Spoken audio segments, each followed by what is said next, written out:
You're satisfied, by the way, with your answer? Oh, yeah. You want to address... You told me that you want to believe there's a God, so therefore there is. Oh, no. Well, that's what you told me. That's Sigmund Freud's wish theory. No, I have actually... Sounds to me like Bresky's wish theory. No, I've actually experienced God, so that's how I know there's God. You've experienced God? Yes, I have. You've met him? You can ask me anything about the experience. I'd be more than happy to talk about it. Sure. Really? Yes. What's he look like? God that has no appearance, non-corporeal. No appearance. He used to. Well, this is my experience of God. What else would you like to know about my experience of God? Tell me anything you want. Well, you can't stand being on the other side of the questions. I'm just going to give you a chance to ask the questions. I just told you, tell me anything you want. So far, I've asked you a question. You still haven't answered it. Well, you asked me a ridiculous question. You can't prove to me that God doesn't exist. Nor can you prove to me that he does. I did. At least I gave You're the one answer. making the assertion that he does. I at least gave an answer. You still haven't given an answer. I at least have the intellectual, honesty to say I don't know. No, there is no proof. I had at one time that opinion until I experienced God. And then when I experienced God, I had the intellectual honesty to say that I was actually experiencing God. And I was willing and I had the guts to take the path to wherever it would lead me. Second question. Do you feel you have a lack of respect for our Creator? Do I feel I have a lack of respect for our Creator? I don't believe we have a Creator in that sense. So how could I have a respect for him, or a lack thereof? Do you believe in the assertion, you shall be holy, for I, the Lord your God, am holy? No. You do not believe in that we should be holy because the Lord God is holy? No. That's a ridiculous statement. Hillsborough, 224-0057. You don't care, do you, Pinellas County? 393-0057. No one cares. You're going to let this man come on the radio, come on the only religious talk show in Pinellas County and Hillsborough County, and say that the holiness of God means nothing. The only religious and you're not talk going to you're not going to call Hillsborough, and you're not going to call Pinellas, and you're not going to make any statements. You're just going to let it go. You're just going to let the whole thing... Go ahead, let it go. It doesn't mean anything to you. You listen every night.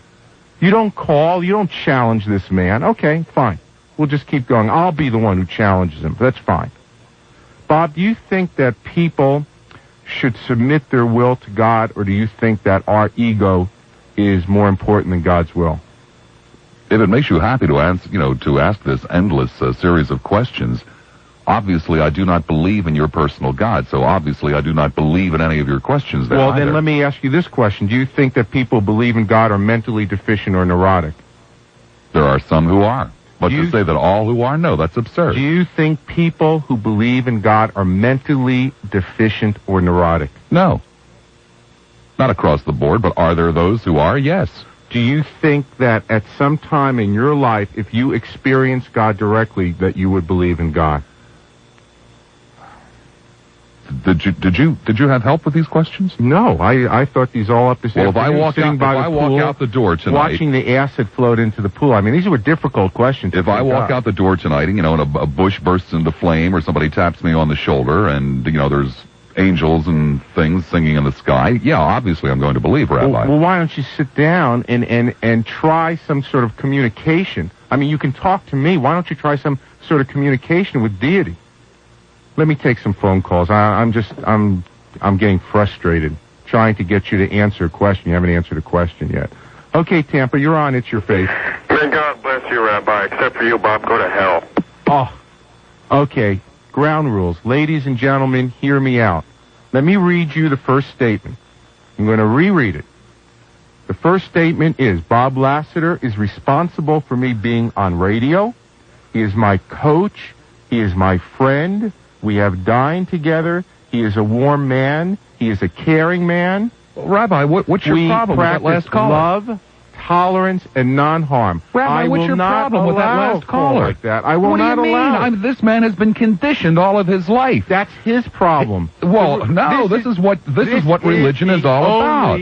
Non-fundamentalist religious show on radio. But Rabbi, I am not going to let the fundamentalist come in and call you. How do we even know he's a fundamentalist? How dare you, paint this man as a fundamentalist? All people who are involved in organized religion, closed-minded man, especially the Christians, have been conditioned he is a for fear. Closed-minded man. I will not allow that sort of talk on my radio show.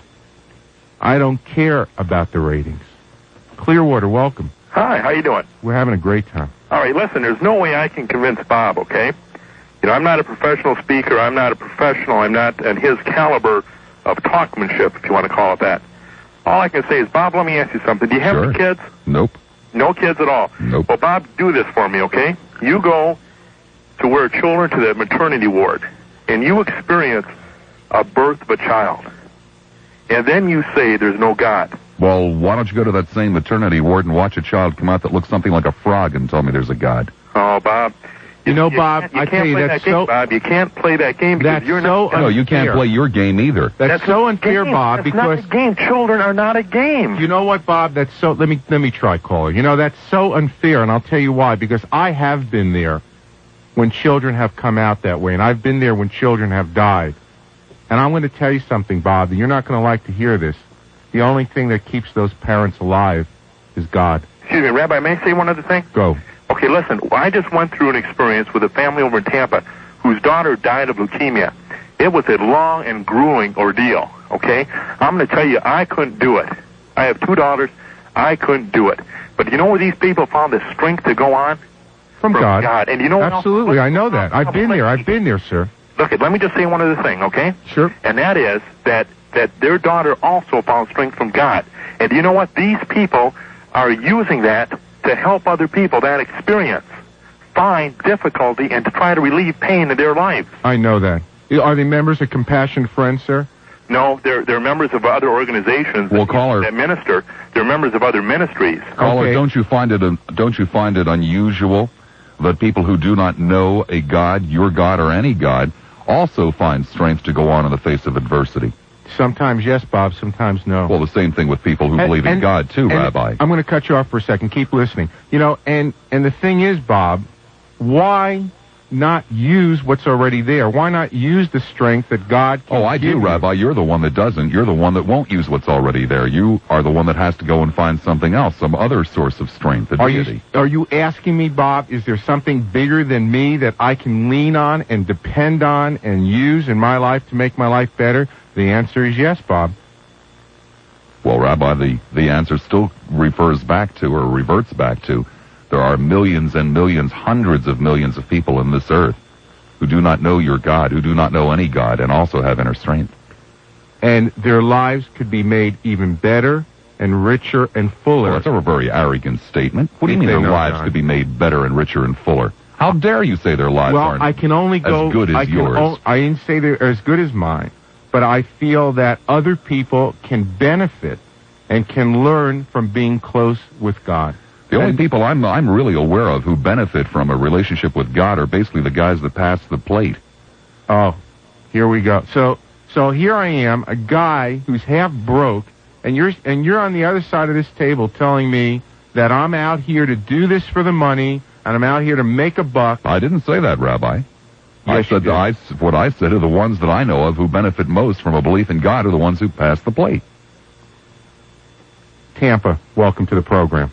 Good evening, Rabbi. Yes. And good evening, Mr. Lassiter. Good evening. Rabbi, I wonder if you are familiar with a quite famous poem. It's a classic, The Hound of Heaven, by Francis Thompson. I'm not familiar with it. How long is it? It's not too long at all. Do it. I would urge that you would enjoy reading it, and Mr. Lassiter, I would urge that he would go to any library. It's very famous, and any librarian could get it for you in 5 minutes. He won't read it because his mind's not open, miss. See, I'll read anything. I'll read any critic of religion. Rabbi, I have spent more time reading religious material than probably most clergy.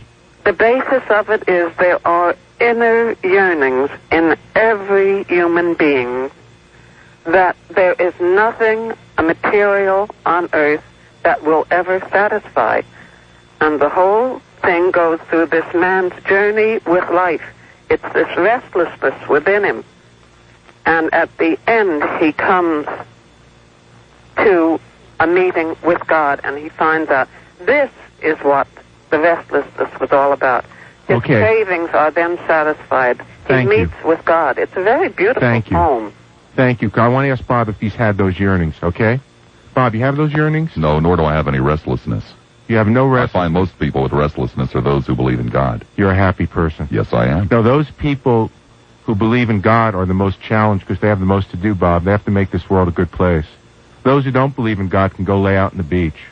No, those who believe in God are very frequently the ones running around trying to make this world a much unhappier place than it is. They're the ones who call up talk shows and tell people to go to hell. Bob, you did a whole show on the inconsistencies of the Bible. Is that not correct? A number of them, that's correct. If I said to you that we start out with the premise that the Bible was a book written by men over a period of 1,000 years, can we discuss the Bible? Sure we could. Let's discuss the Bible. Bob, do you disagree with the statement, you shall be holy? That's in the Bible. Do I disagree I've never with the heard you statement? quote the Bible and say that the Bible also includes you shall be holy. Well, the Bible includes many things, sir. Well, no. I want to ask 2 million words. I want to ask can't. about these words. Do you think that the Bible is right when it says you shall be holy?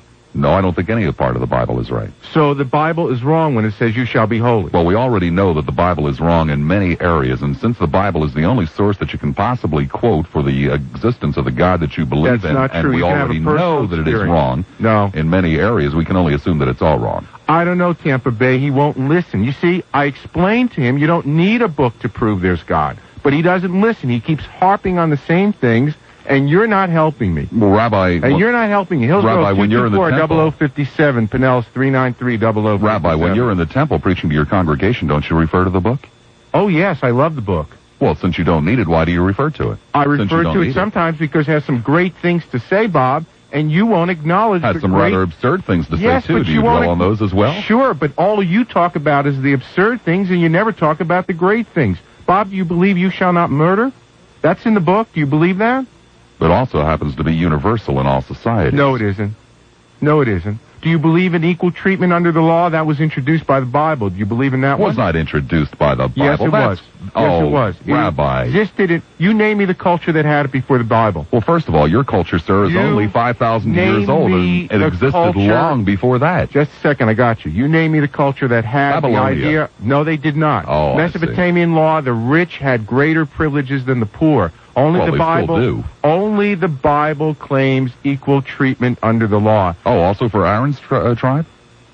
I'm going to... Bob, these are things from the Bible. I just want to check it out. Make sure that... Yeah, let's check I it wanna out, make all of it. They were a little more equal. Check It's out, kind of like Animal Farm. All men are check out equal the except negative some men are side. more equal than others? No, you're checking out the negative side all the time, and I want to make sure that people you check out the positive side tonight.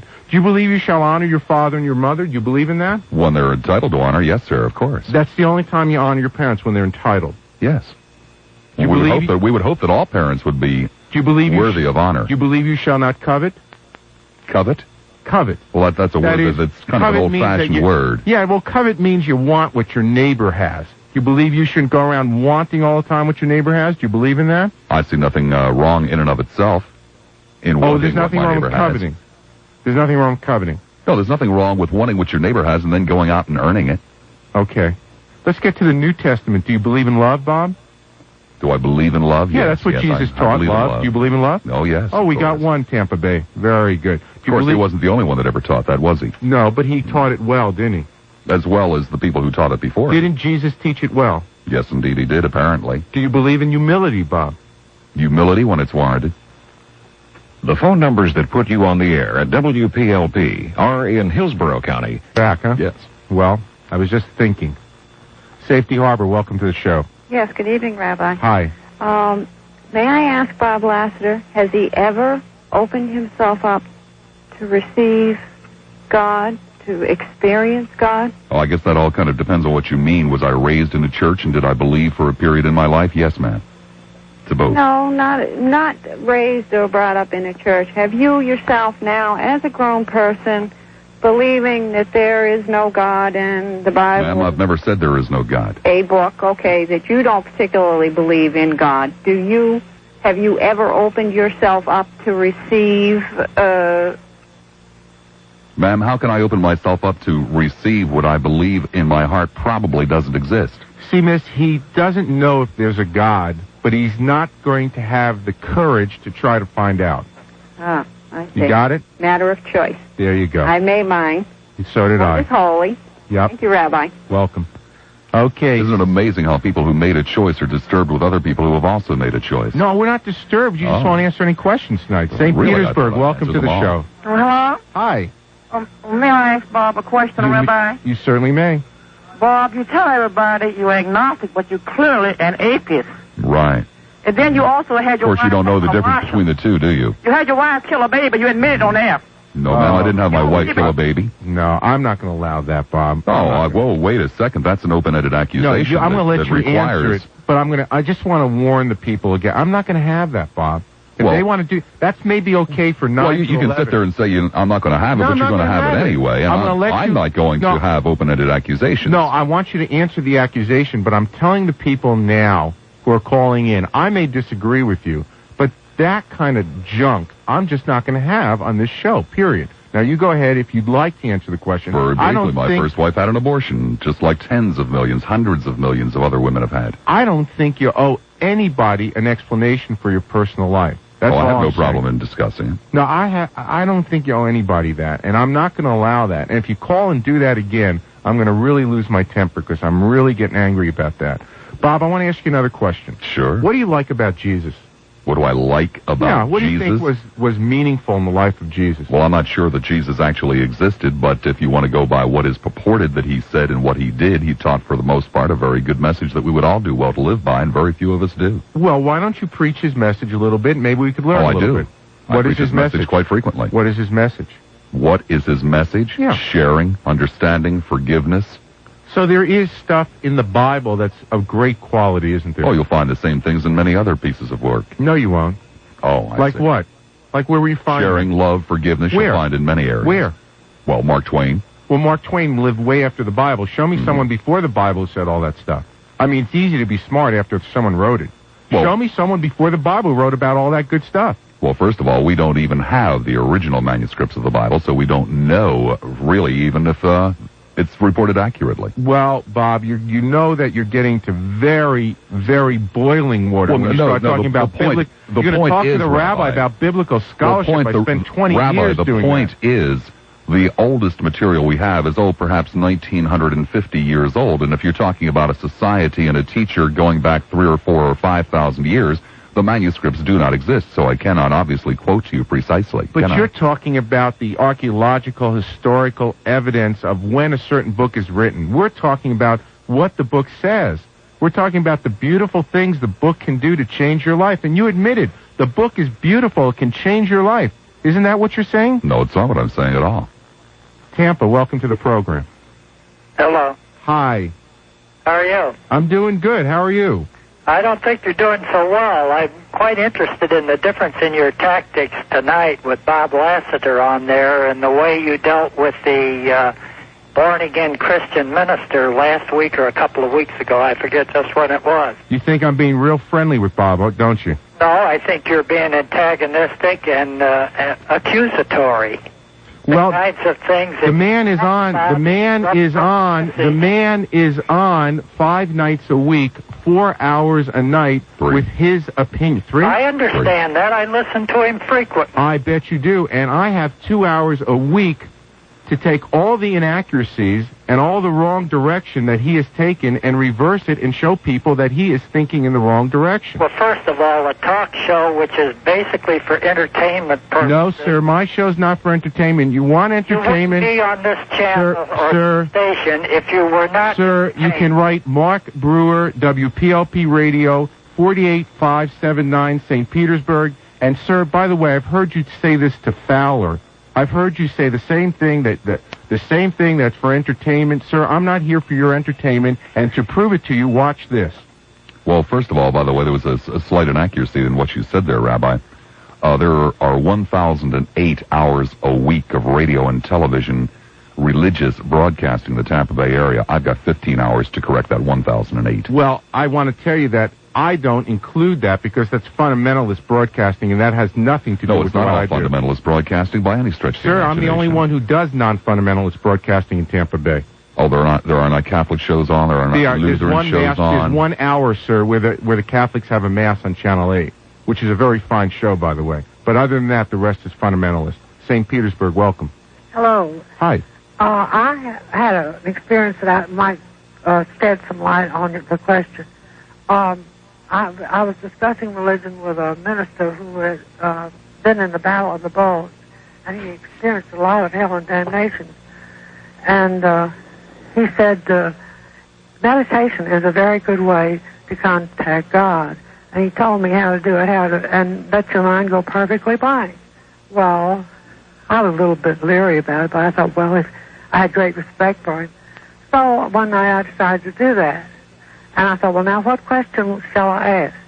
And so I said, well, I'm going to ask, what is it that people fear the most? And I thought, certainly it's going to be death. I thought, well, this is silly. But anyway, I decided to do it. And I went perfectly blank. And believe me, I can do that. And to my amazement, the answer I got was God. And when you stop to think about it, it's because of his great omnipotent power. I mean, we are really so struck by the thought of ever speaking to God that it might even drive us completely insane. And I think that's why some people are very shy about trying to contact God. Okay. Thank you for your call. Bob, you want to respond to that? No. Okay. Then we'll go on. Clearwater, welcome to the program. Hi. Good afternoon, Rabbi. Hi. Bob probably recognizes my voice. I'll start out by saying that I grew up as a Baptist. I'm now a Scientologist, but I don't pretend to speak for all Scientologists. I can only say what I understand myself and what I believe. And the thing that strikes me in listening to the two of you is that you're talking continuously about your differences. And I think that the trouble with most discussions of religion and what I hear is that people discuss too much what they differ on rather than what they agree on. Mm-hmm. And I think if you'd start out with discussing things that you do agree upon and really listen to each other and really understand when Bob says he's never said that there is no God, and, you know, he may not believe that there definitely is, but he's left that open that there could be. And then if you discuss why you feel the way you do and try to make, you know, some agreements on, you know, why you think a certain way and what evidence you feel there is about it, mm-hmm. I think it would be more interesting. And I think everyone would still be sitting at the beach. You do, huh? Yeah.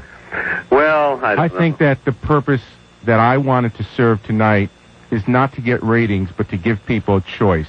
A choice between, we've had the humanist, we've given a choice for that path. We've had fundamentalists, we've given a choice for that path. And tonight, we have the main speaker in Tampa Bay for the agnostics. Yeah. So they can choose now between God and agnosticism. Well, you know, in the Buddhist, I believe it's the Buddhist religion, there's a whole range of religions, or a whole range of methods of worshiping God, everywhere from idol worship to that's not correct. To purely that's not correct. What is it? First of all, I object to being labeled as the main speaker for the agnostics in the Tampa Bay area. First of all, I am not. I'm going to have to let you go, caller. Do not need reinforcement, so they don't need a speaker. No, they don't need anything. And that's probably what you complain about most on your radio show, is people will go around, they don't care about anything, they don't need anything, they don't have any strong feelings, and believe me, that's what I have found in most agnostics. Oh, really? Yes. Interesting. Okay. That's the only comment you have to that? Mm-hmm. Okay, fine. Tampa, welcome to the program. Good evening, Rabbi. I'm very surprised that you haven't asked Bob Lassiter one question, and that is, has he ever read the commentaries of the Old Testament? Yes, ma'am, I have. You know and I know you can't understand really. Ma'am, I have. You go ahead and ask him. That's what the show's all about. Have you? For the third time, yes, I have. And they don't make sense to you? None, ma'am. I'm really surprised. You know, there's a saying, you get Life out. is full of surprises. There's a beautiful saying in one of our prayer books which says, if you come to prayer with a cold heart, you leave with nothing. And if you go into the commentaries with a cold heart, you, of course, leave with nothing. Well, I'm kind of baffled as to why you need the interpretation of a mortal man to explain to you the inspired writings of God? Because the book was written by many men over a long period of time. But all inspired by one God, I thought. Of course, all inspired by one God, but the beauty of the book is that different men saw it different ways. Anything else, caller? No, I'll let you argue with Bob tonight. Okay, we'll keep going. Thanks. And Clearwater, welcome to the program. Clearwater? Hello? Hi. Hi, Rabbi Bresky. Hi. I just want to say a few things. I know a lot of Jewish people, and knowing you personally, I respect your views and what they believe in. And I'm very religious, and I believe in the Bible. And I believe that you have to believe in the whole thing. You can't just take parts of it. You either believe it all or you don't believe any. Oh, so you believe in witchcraft? No, not really. Oh, you don't? No. Funny. Your Lord did. Well, I'm sorry, but I don't. He also believed in unicorns. He believed in fire-breathing dragons. And you don't? You know, I haven't really read enough about that to really know, that much about it. But I just wait a second. You believe in the book and you haven't read it? Yes, but I mean, I know that there's witches and there's witchcraft, but I also know that the Bible speaks against that. Yeah, but then again, Bob, you still haven't acknowledged the beauty of the book. You shall be holy, you shall not murder, you shall honor your father and your mother. You can find that in lots of places. Covet. No, you can't. Oh. And we already determined that everyone who's ever written about that has written after the Bible. Oh, have we? To join in the conversation, the number to call in Hillsborough County is 224-0057. Bob Lassiter, my guest. I'm Rabbi Jan Bresky. Pinellas Park, welcome to the program. Yes, good evening, Mr. Lassiter, and good evening, Rabbi. Good evening.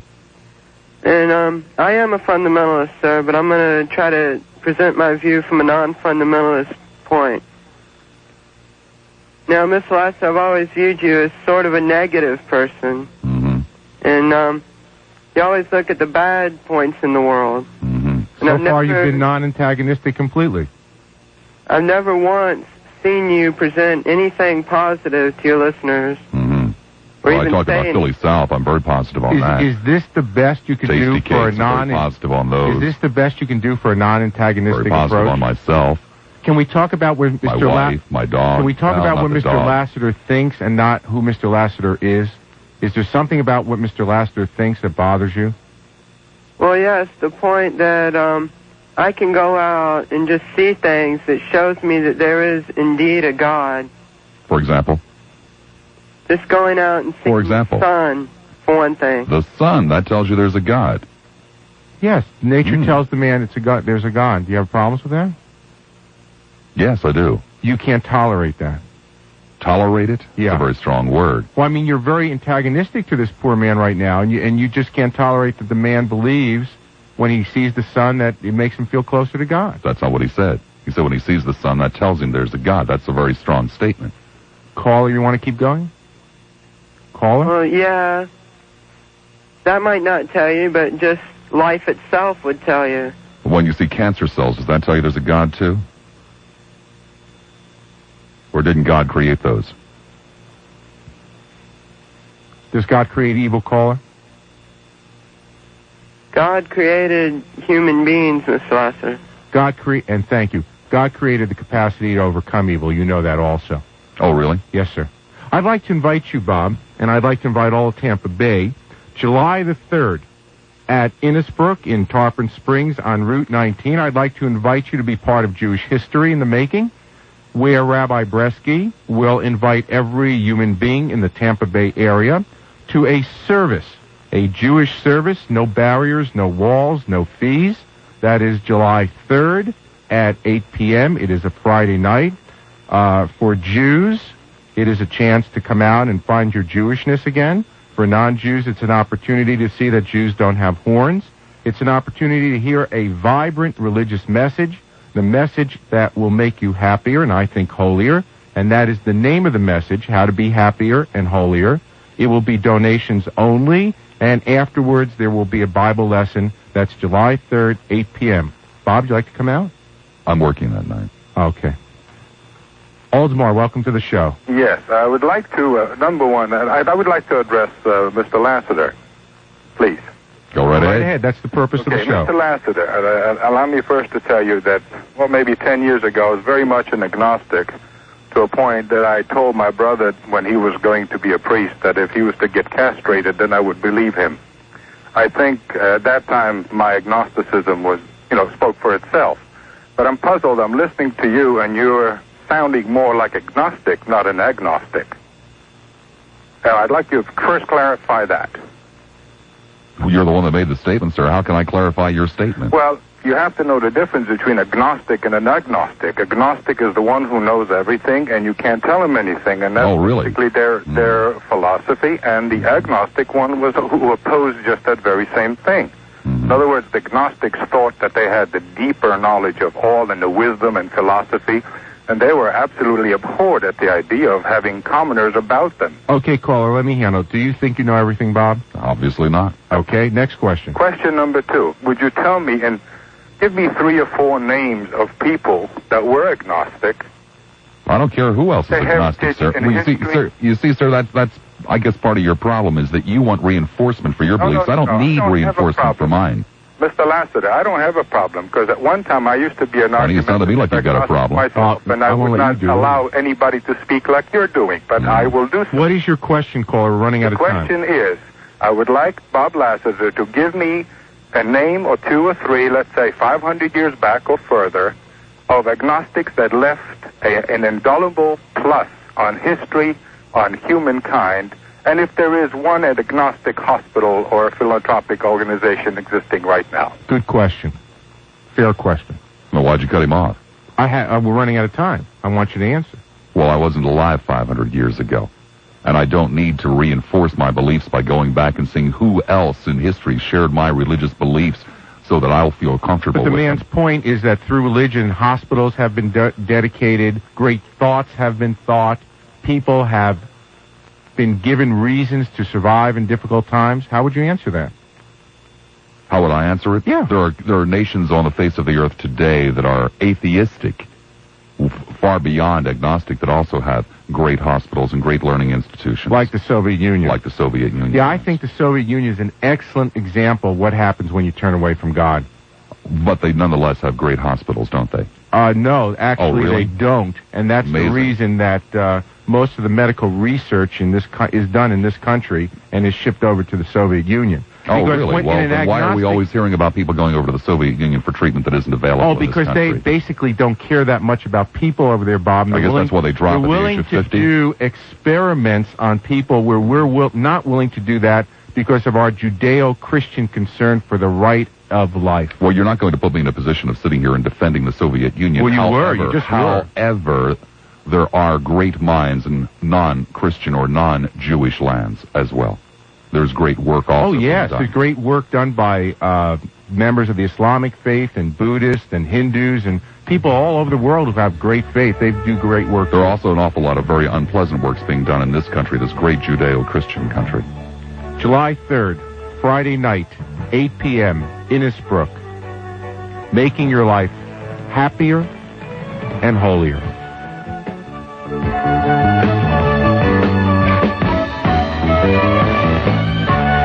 That was the proper thing, and it came right from the Bible. That is not even close, Do you Rabbi. acknowledge that is the That is not even close. Do you acknowledge that the Bible's right, you shall not murder? I acknowledge that many societies are right when they say you should not murder. Do you acknowledge... Which was my answer when you asked the question. And you shall be holy? That's absurd. What do you mean? What does that mean, you shall be holy? Tell me what that means, Rabbi. Well, when you get close to God, you'll understand. How about you shall honor your father and your mother? You want to go through that one again? Yeah. Fine. When they deserve honor, yes, give it to them. When they don't deserve honor, no. You shouldn't honor anyone that doesn't deserve honor. That's hypocritical. Organized religion. If you were in charge of the Catholic Church or the Jewish religion or the Protestant religion, what would you do to make changes? I wouldn't be in charge of them. You won't answer that question. I wouldn't be in charge of them. I do not believe in organized religion. I see no good that comes out of it. I see far more harm than good. There is no good that comes out of organized religion. Very, very little. Okay. Not enough to even call good. All right. Not when you consider all of the heartache and strife that comes out of it. You spend hours a week blasting the way that religions raise money. How would you raise money if you were in charge of religion? I'd spend hours a week blasting the way religions raise money? Sure. Cite some examples for me. Well, I think... But I don't care that they raise money. I've said that many times. That's not my problem. I care what they do with some of it. But I've said, and I will gladly say again, this is America. You're allowed to be as stupid with your money as you want to be. So you have no way that you have no solution, in other words, for religion to raise money that would be acceptable for you. Are you listening? Yeah, I am. Well, then let me say it again. I have never, will never, because I do not have any problem with religions raising money. I have a problem with the way they spend some of it for political reasons. But if they want to build palaces, if they want to build another Tower of Babel, that's fine with me. I've got no problem with that. Nice biblical reference there, too. Should religion be on radio and TV? I wish that it wasn't, but I certainly would do nothing to keep it. So, keep it off. Religion can be on radio and TV? Of course. You think religion on radio and TV is a good idea? No, I don't. Then why do you do it? To counter it. Oh. So it's okay to counter religion. It's okay for Stanley Haynen to sell a whole Again, you seem to have a real hearing problem here. It's okay. I said I wish that it wasn't, but I would do nothing to keep it from being on the air. No, but you spend hours putting it down, organized religion. But it's okay for Stanley. I've never heard you put down Stanley Haynen. I've never heard of him.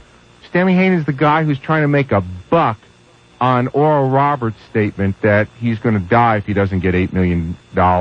He says he's going to die. What is it if he doesn't sell 80,000 Well, there are lots of people that say stupid things that I've never heard of that I don't devote entire programs to. If I've never heard of the man, how can you possibly criticize me for not putting him down? Do you think it's correct for Stanley Haynen to sell tires based on Oral Roberts' statement? You're talking about the man with Allied Tires? Yes. Do I think it's correct for him to sell tires? Yeah, do you think it's correct? Do you think it's correct? I think it's very amusing. You find that amusing? Yes, I do. You find the put-down of organized religion amusing? The put-down of organized religion amusing? I don't see where a put-down of a man that most of us consider to be a lunatic, Oral Roberts, as a put-down on organized religion. What Oral Roberts has to do with organized religion, frankly, is beyond me. How do you feel about He's a television evangelist. How do you feel? So, he's doing religion in his way. What's wrong with that? Does he speak for all of organized religion? No, but... Well, then how is a put-down of Oral Roberts a put-down of organized religion? What I'm saying, Bob, is I'm getting... Didn't you ever have logic? I'm getting tired of the people who are making money putting down the fundamentalists. Are you getting tired of the people who make money on religion? Yes. Doing that too? Yeah, I'm getting tired of people abusing money in religion. I get well, when you do an entire program on it, I'll believe you. I get equally tired. Well, I only get 2 hours a week. I get equally tired of people who are selling little records called Jesus Wore a Rolex, Did Jesus Wear a Rolex, and making money putting down the way that certain people present religion on TV. Oh, I see. So anybody can have any religious belief he wants. Right. They can do anything he wants in the name of religion, and you can't even comment on it. Yes, you can comment on it, but the vultures and the scavengers should not make their living on those people. Well, unfortunately, not everybody in this world is a real sharp person, and you can get a hell of a lot more accomplished with a song such as I believe it was Ray Stevens did, with Did Jesus Wear a Rolex? You can get a lot more accomplished with a little bit of satire like that than with a ponderous 4-hour dissertation. What do you think of Jim and Tammy Baker? What do I think of them? Yeah. They're marvelous showmen. Do you feel sorry for them? I feel sorry for anybody that's going through the grief they're going through. I've never heard you say that before. Have you ever said that? Do you listen to every moment of my program? I listen to as much as I can, but you don't show much sympathy for the plight that they're in. They're she's having some problems, and he is distraught, and they're human beings. We got to feel sorry for these people, right? I feel sorry for them. They're being ripped off for $200 million. I feel very sorry for them. As a matter of fact, I did 3 hours on Friday on that very, very topic. And wondered aloud, by the way, why it was that the other ministers, the priests and the rabbis, allowed this gross rip-off to take place. Because and don't say a word about it. Because I don't control the PTL ministries. That's why. Well, you set yourself up as a community leader. There we go again with the Jack Ellery argument. Well, we're having our Jan Bresky argument. Do you not set yourself up as a spokesman and a leader? I try my best. Well, there's a $200 million ripoff going on in Charlotte, North Carolina. And I have spoken out against it. In the name of God, it is going on. I have spoken out against it. A fundamentalist Baptist coming into a Pentecostal religion, a religion that he believes is infested with the devil. We all know what's going on. And there are people speaking out against it. No, we don't all know what's going on. Yeah, they do. Most people don't realize what the Baptists believe and what the Pentecostals believe. That's why they believe that just because anybody who says, "Oh, I believe in Jesus, I believe in God," has the same belief, and that's not even close to true. Bob, what's the basis of your ethics? The basis? Well, let me do it this way. The basis of my ethics is the love, toleration. 20,000 years of civilization. Oh, that's what the Nazis based theirs on. They were the most civilized country in the world, Bob.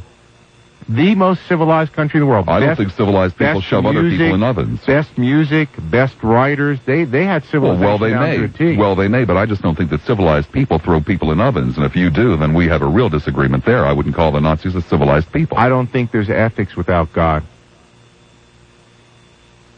Great. St. Petersburg, welcome to the show. Hello, I would like to put my question to the rabbi or to the two of you for discussion. I'd like to talk about the catastrophe which we are facing with the spread of AIDS.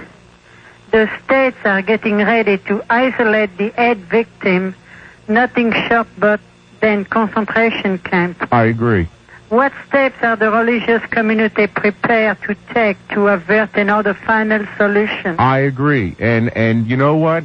You're the first one to say it on this radio show, and you took the words right out of my mouth. Because I want to tell you what they're preparing for. This is what they're preparing for. AIDS, please, open the door. That's what's going to happen.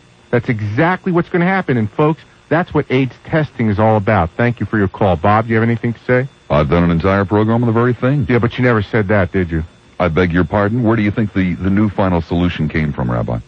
You picked it up from me. I never heard you say it. Sarasota, welcome to the program. Yeah, the only time I call it's when the people talk about religion. And well, that's what the show's about, sir. Yeah, okay. First of all, he cannot prove anything in the religion in 5 minutes or something because, he can be here all night and, I don't think anybody's going to give you the answer because they don't even know themselves. If they go to the church to find the God or to talk about Jesus, and even the priest himself, he doesn't have the truth. Sir, there are some clergy people who think they have some truth to share with people, and they're willing to share it with you, so I think maybe you should try another church. Oh, yeah. I go to the other church.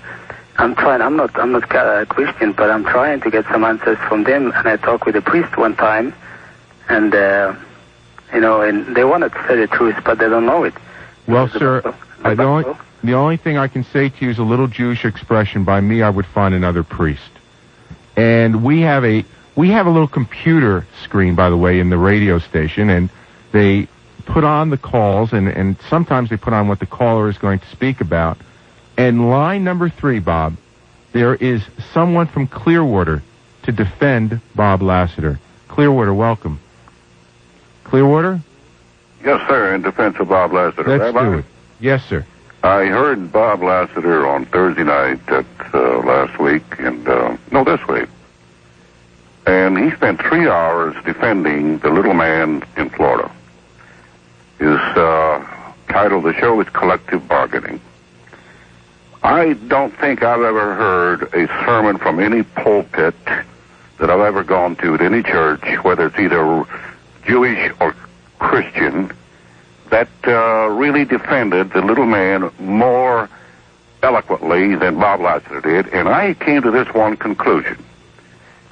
I believe he believes in God, his way, and the thing that comes to mind out of the New Testament, it says, whatever you shall do for these, the least of my brethren, you shall do unto me, and that's what he did on Thursday night. God bless him. Sir? Yes. I agree with you. Thank you. Yeah, a lot of times he does that. I shouldn't do this because he'll stop the people from calling, but that's your strength. is that you will say the things no one else will say, and you will make people think about every issue, and you're very good at it, and I didn't want to say that to the end. Do you want to say anything about how good you are? No, I think it speaks for itself. Okay, thank you. Oh, my, your humility is overwhelming. Pinellas Park, welcome. Good evening, Rabbi. I'm sure you must know that there is such a thing as a Christian agnostic, because I lent you a book called The Christian Agnostic by Leslie Weatherhead. And I am just that, a Christian agnostic. As far as a belief in God is concerned, I can only sum it up in the words of a hymn. Every day, and I mean every day, he comes to me with new assurance. More and more I understand his words of love. And I feel that nobody can ever really know that God exists unless he has experienced God. And I have a little story that I would like to tell to Bob about a nun who was working in a leper colony. And she was changing bandages on this horrible, horrible leper. And they smelled terrible, and they would turn most people's stomach. And a serviceman said, "Sister, I wouldn't do what you're doing for $1 million." And she replied, "I wouldn't either, but I do it for the love of Jesus Christ." Now, she happened to be a Catholic nun, so she equated Jesus Christ with God, which Rabbi doesn't do, but that's all right. It's still God. Thank you for your call. Bob, you want to respond to that? I don't see what there is to respond to. Okay, then we'll go on. Tampa, welcome.